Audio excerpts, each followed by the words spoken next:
2014 మార్చి 8 Kuala Lumpur నుండి బీజింగ్కి వెళ్లాల్సిన MH370 విమానం ఒక్కసారిగా రేడార్ స్క్రీన్ నుంచి మాయమైపోయింది. 239 మంది ఉన్న ఆ విమానం చివరిసారి ఎక్కడ కనిపించింది? ఎందుకు అకస్మాత్తుగా మారింది దాని దారి? ఎందుకు ఆగిపోయాయి కమ్యూనికేషన్ సిస్టమ్స్? 10 సంవత్సరాల తర్వాత కూడా ప్రపంచాన్ని వెంటాడుతున్న ఈ మహారహస్యం MH370కు నిజంగా ఏమైంది? ప్రపంచ విమాన చరిత్రలో ఇంత పెద్ద ప్రయాణికుల విమానం ఇలా అదృశ్యం కావడం ఇదే మొదటి సంఘటన.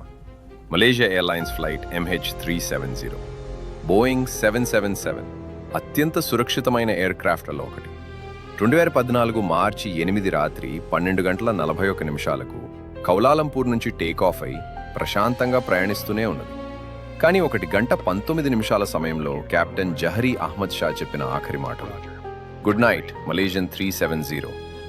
అవి విమానం నుండి విన్న చివరి మానవ వాక్యాలు. ఆ మాటలు చెప్పిన కేవలం 2 నిమిషాలకే విమానంలోని ట్రాన్స్పాండర్, అంటే విమానం ఎక్కడుందో భూమిపై చూపించే సిగ్నల్ అకస్మాత్తుగా ఆగిపోయింది.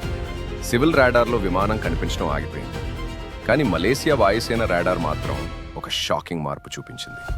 విమానం తన బీజింగ్ దిశను వదిలి పశ్చిమ దిశగా తిరిగి మలేసియా వైపు వచ్చింది. ఈ రూట్ మార్పు పూర్తిగా మాన్యువల్ కంట్రోల్ వల్లే సాధ్యమని నిపుణులు స్పష్టం చేశారు. విమానం మలేసియా మీదుగా వెళ్లి ఆపై ఆండమాన్ సముద్రం వైపు తిరిగింది. అప్పుడు మరో కీలక ఆధారం బయటపడింది. ఇన్మార్సాట్ ఉపగ్రహం పంపిన హ్యాండ్ షేక్ సిగ్నల్స్. ప్రతి గంటకోసారి విమానం నుండి ఉపగ్రహానికి ఒక ఆటోమేటిక్ పింగ్ వెళ్ళింది. ఈ పింగ్స్ చూపించిన నిజం, విమానం ఆగలేదు, తక్షణం క్రాష్ కాలేదు. ఇంకా 6 నుంచి 7 గంటలు గాల్లోనే ప్రయాణించింది.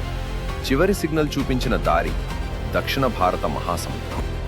ఇదే ప్రపంచ చరిత్రలోనే అతి పెద్ద సెర్చ్ ఆపరేషన్. 26 దేశాలు, వేలాది నిపుణులు, ఉపగ్రహాలు, నౌకలు, సబ్మరైన్స్లు అందరూ వెతికారు. సంవత్సరాల తర్వాత ఆఫ్రికా తీరానికి దగ్గరగా మడగాస్కర్ ప్రాంతంలో కొన్ని బోయింగ్ 777 ముక్కలు దొరికాయి. వాటిలో ఒక భాగం ఫ్లాపరాన్ అధికారికంగా MH370కి చెందినదని ధృవీకరించబడింది. అంటే విమానం దక్షిణ భారత మహాసముద్రంలో పడిపోయిందనే విషయం నిజం. అయితే అసలు ఏం జరిగింది?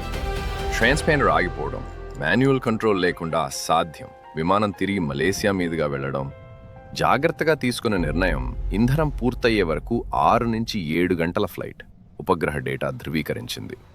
ఈ ఆధారాలన్నింటినీ కలిపి చూస్తే నిపుణుల నిర్ణయం, విమానం చివరికి ఇంధనమైపోయి సముద్రంలో పడిపోయింది. కానీ ఇంకా 3 ప్రశ్నలు సమాధానం లేకుండా ఉన్నాయి. 1. మొదట ట్రాన్స్పాండర్ ఎందుకు ఆగింది? 2. కమ్యూనికేషన్ సిస్టమ్స్ ఎందుకు పనిచేయలేదు? 3. రూట్ ఎందుకు పూర్తిగా మార్చబడింది? ఈ 3 ప్రశ్నలకు ఇప్పటికీ స్పష్టమైన సమాధానం లేదు. MH370 ఒక విమానం కాదు, 239 కుటుంబాల ఆశలు, కలలు, జీవితాలు. రేడార్ డేటా, ఉపగ్రహ పింగ్స్, దొరికిన ముక్కలు, ఇన్ని ఉన్నా విమానంతో చివరి క్షణంలో ఏమి జరిగింది? భూమిపై ఎవరికీ తెలియదు. ప్రపంచం మొత్తం ఈ కేసును ఆధునిక చరిత్రలోనే అతిపెద్ద అన్సాల్వ్డ్ మిస్టరీగా చూస్తోంది. ఈరోజు కూడా దక్షిణ మహాసముద్రం గర్భంలో ఎక్కడో నిశ్శబ్దంగా పడి ఉందని నిపుణులు అంటున్నారు. కానీ అది ఎలా పడిపోయింది? ఎందుకు పడిపోయింది? ఆ నిజం MH370తోనే సముద్రంలో కలిసిపోయింది. మనిషి టెక్నాలజీ ఎంత ఎదిగినా ప్రకృతి ముందు మనం ఇంకా చిన్నవారమే అని గుర్తు చేయించిన సంఘటన MH370.